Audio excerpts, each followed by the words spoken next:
చేసావు, నీ ఇష్టం వచ్చినట్టు నువ్వు చేసావు. కానీ ఇప్పుడు జరుగుతున్న దుర్మార్గాలు కళ్ళారా చూస్తున్నారు. ఇప్పుడు ఒరిజినల్ క్రైస్తవులందరూ, నిజమైన క్రైస్తవులందరూ కూడా ఒక తాటి మీదికి రావటం, ఒక ఓటు బ్యాంకుగా మారటం, రాబోతున్నటువంటి ఎన్నికల్లో ఏ విధంగా అడుగులు ముందుకేయాలో నేనే కాదు, నాతో పాటు దైవజనులు ఇంకా చాలామంది లైన్లోకి వస్తారు.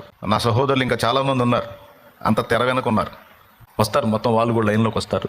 ముస్లిం పక్షాన చట్టసభల్లో మాట్లాడే వ్యక్తులు ఉన్నారు, హైందవుల పక్షాన మాట్లాడే వ్యక్తులు అచ్చంగా వాళ్లే. మొత్తం క్రైస్తవుల పక్షంగా మాట్లాడే వాళ్ళు సరైనోడు ఒకడు కూడా కనపడట్లా.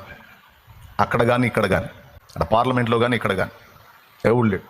పాపం ఎవరో ఒక ఆయన ఉన్నాడు, ఊగులాడుతున్నాడు. కానీ ఈసారి అలా జరగకూడదు. ముందే చెప్తున్నా, ఒరిజినల్ క్రైస్తవులు, డూప్లికేట్ సరిగ్గా కాదు, ఒరిజినల్ క్రైస్తవులు. ఇక మనం ఫలానా వ్యక్తికి ఓటు చేయాలి అని సూచిస్తే అటే పడాలి ఓటు, ఖచ్చితంగా చేయాలి ఆ పని. అప్పుడు ప్రభుత్వాలకి కొంచెం మైండ్ సరిగ్గా పనిచేసిద్ది.